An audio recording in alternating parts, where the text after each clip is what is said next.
going on, guys? Today is my favorite day of the week. It is leg day. I'm feeling pretty energized, so I think this is going to be a good one. You guys are definitely going to want to stick around for it. Before we jump into it, make sure you guys go down below and subscribe to my channel so you can stay up to date for when I'm releasing videos like this, okay? Now, after you do that, it is back to the workout. I'm going to take you guys through every set, every rep, talk about things I am thinking of in each rep, in each set, in each exercise, why I like them, why I pair things up a certain way, and so on and so forth, right? So make sure you guys stick around, and that's about it. Let's go ahead and get started. Okay, first up is barbell Bulgarian split squats. If you guys know anything about me at this point, this should not be a surprise, okay? Most certainly my favorite leg exercise, even though they're probably everybody else's least favorite. They're most certainly an exercise that everybody should be doing, and a lot of you might be skipping.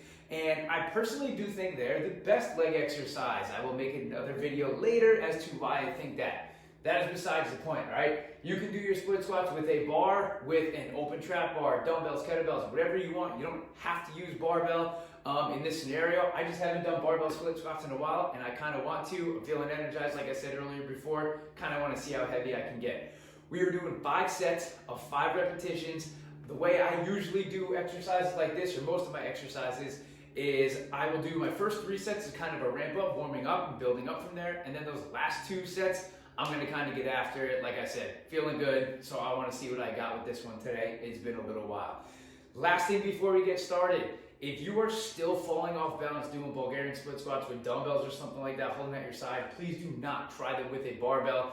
You can really hurt yourself and kind of fall off balance and maybe fall with the barbell on your back if you are not comfortable. This is a fairly advanced, I guess you could say, variation of split squats. So unless you feel completely comfortable holding dumbbells at your side, do not graduate to a barbell just yet, right? 5 sets, 5 repetitions on each leg, starting off with 95 pounds. I'm hoping to crank it up a decent amount from there. Here we go.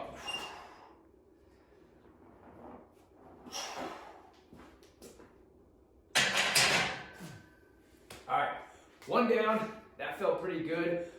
Something with Bulgarian split squats, you probably will notice one leg's a little bit harder. What you should do is start with that bad side. I actually forgot to do this one. Start with that bad side, get that side out of the way first so you're not a little tired going into it, okay? 1 set down, 4 more to go. Let's do it.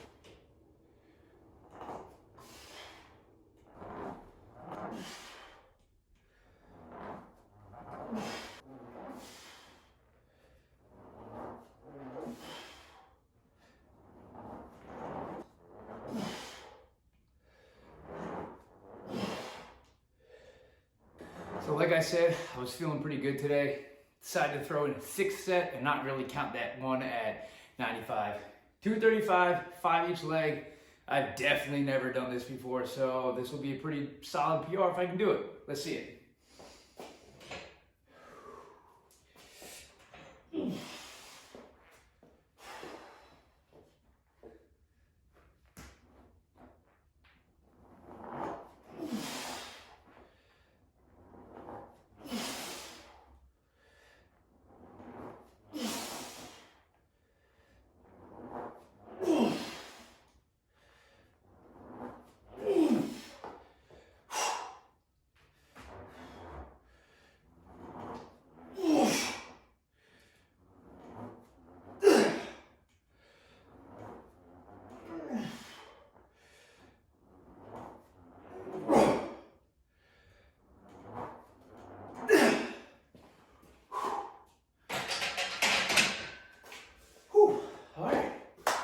That felt pretty good. It was hard, but it felt good. Again, definitely never done that before, so I'll check that one off for a solid 5-rep PR on at least with a barbell. So, split squats are done. Let's move on to landmine single leg RDLs. Okay, landmine single leg RDLs up next. I'm going 4 sets, 10 reps on each leg. I really like single leg RDLs as a way to hit the hamstrings and the glutes. They can be difficult for people. Either 1, keeping their balance, or 2, doing them the right way. So I like to kind of come up with different variations or explore different variations that make them just a little bit easier. So if I'm doing them with a dumbbell, I'll usually hold on to something like a squat rack and do them like that. Or the Landmine one is another way that I've kind of been exploring them. These are still fairly new to me, but I really like them. Your balance is good, you're anchored into something, and you can totally feel it in your hamstring. So 4 sets, 10 on each leg. I will build up a little bit as we go throughout these sets, maybe working up to a top end set of 10. Here we go.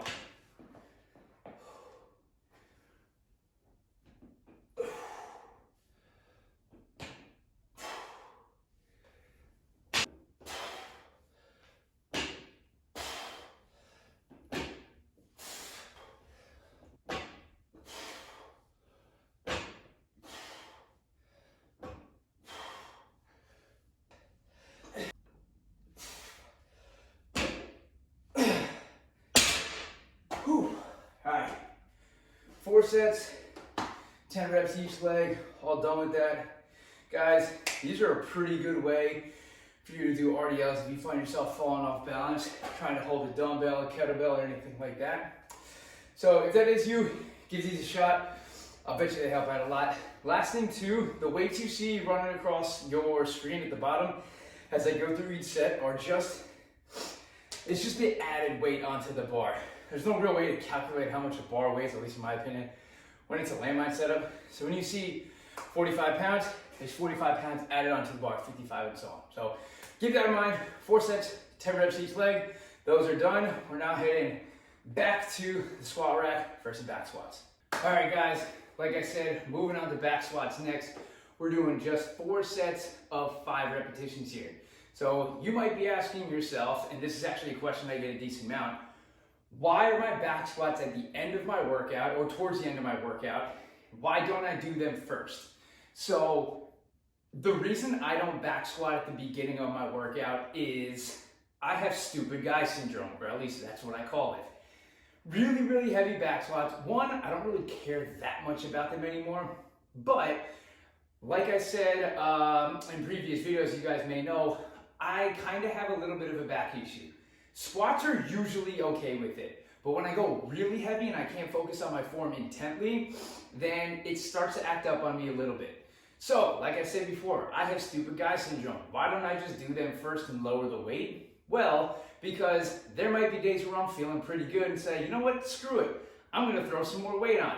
And then my body's gonna yell at me for that, and it's not gonna be the best idea. So what I do is, I will do a lot of leg stuff beforehand, like I'm doing today, or like I usually do, and then from there, my legs are kind of tired, so by the time I get to my squats, I kind of can't go heavy. I'll usually do a pretty slow tempo on them as well. Go down for 3 seconds, maybe hold in the bottom. That's something I will do pretty often. Again, I'm just trying to combat this stupid guy syndrome that I have, as well as a lot of other guys out there. It's not something that's uncommon. We tend to let our egos get in the way when we're lifting. It might sound like a good idea on the outside, and then once we get in the heated moment, we're like, you know what, let me throw on 20 more pounds or something like that. So that is why I don't back squat at the beginning of my workouts. If you do not have any sort of issues, let's say a back or knee, a hip or something like that, then yeah, throwing your back squats or front squats or deadlifts or something like that at the beginning of your workout is a really good idea. Get the really heavy lifts and most compound lifts out of the way first.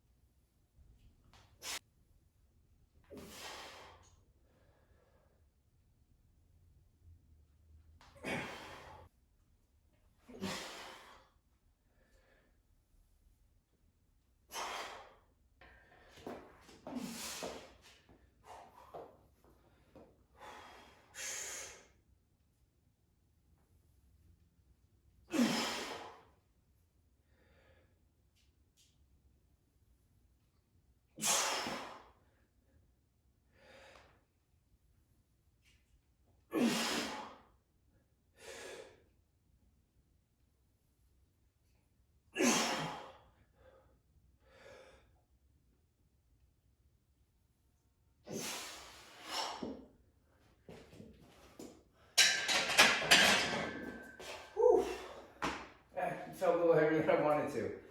All right, so back squats are done. Something you guys may have noticed is I have pretty good hip mobility. I can get very low pretty comfortably. It's something I get asked about a lot.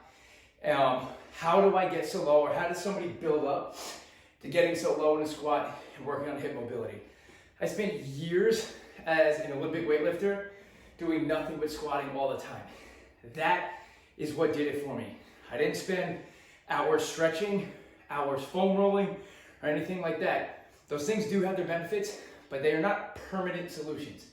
If you want to build strength, which is your body's ability to stay here and get here comfortably all the time, you gotta be hitting those positions with load. Meaning, a foam roller might take you from here to there, but then what you have to do is build strength in there. So you warm up and increase your ability to get from here to there, but then you have to hit those ranges of motions in your workout and build the strength there. That's what's gonna build lasting mobility. Again, foam rollers and stretching and things like that have their benefits. Not bad for a warm up or a cool down, but foam rolling your quads and low back and stuff like that is not going to build long lasting mobility. I haven't touched a foam roll in I don't know how long, and I can get down here all day long. And when I was Olympic weightlifting, I really didn't foam roll that often. Proper form is number one. Proper form, getting down as low as your body's gonna let you correctly, and just keep trying to get a little bit deeper each and every time. Build strength in that bottom position. That is how you increase your hip mobility. All right, so squats are done. We're moving on to our last thing, which is landmine lateral squats. Okay, last thing we're doing, like I said, landmine lateral squats, 4 sets, 6 reps on each side. Gonna be alternating here. Everybody should be hitting some sort of lateral movements. We get really caught up being up and down, so squatting and forward and back with our lunges or split squats. We should be well-rounded people, well-functioning, hitting some lateral movements. Doesn't have to be a ton, but it should definitely be in there. No matter who you are, if you are an athlete, then you absolutely have to be hitting lateral movements.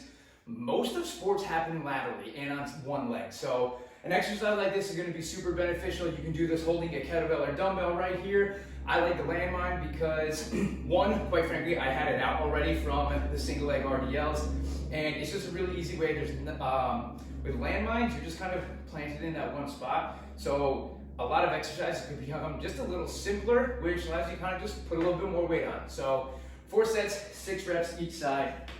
Here's our first set, okay? The goal with this is push your butt back, not leaning to the side.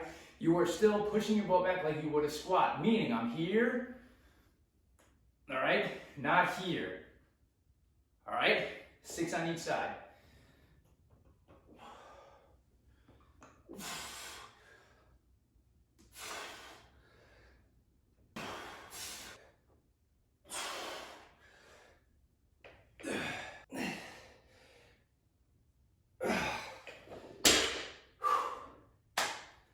Done. That is that. 4 sets, 6 reps on each side. That concludes this leg workout. Guys, if you find yourself looking at this one saying, doesn't really seem like that much, I promise you, if you hit every single rep, every set, every exercise with full intention, you go controlled and slow, you go heavy, you embrace your rest, this is gonna be an awesome leg workout. My legs are feeling good. Also, keep in mind, I do legs twice a week, every single week. I can't completely obliterate my legs and then have to try and train them again 3 or 4 days later. So I've got to kind of like leave a little in the tank so I can hit them pretty hard in 3 days. So that's something you got to keep in mind. I do think that is the most efficient way to train your legs. I do have a video on things that you've got to do to maximize strength and growth in your legs. I will link that in the description. That is a big part of it. Twice a week is necessary. I find the most, at least for me, I find it necessary. I find the most strength and growth progress doing it that way. I split it up. I think it's better to do 2 80 to 85% days than 110% day and then can't walk for a week. So that's the way I go about it. That's this leg workout. We got split squats, single leg RDLs, back squats, and lateral squats. Guys, thank you so much for sticking around. If you enjoyed this type of video, please give it a thumbs up and don't forget to subscribe to my channel so you can stay up to date when I'm releasing videos like this. The last thing I need you to do right now is go comment on this video. What else do you want to see from me? Do you like seeing workouts like this? You want to see leg days, push days, pull days, things along those lines? Nutrition, mindset. What do you want to see? Go let me know, and I will see you next time.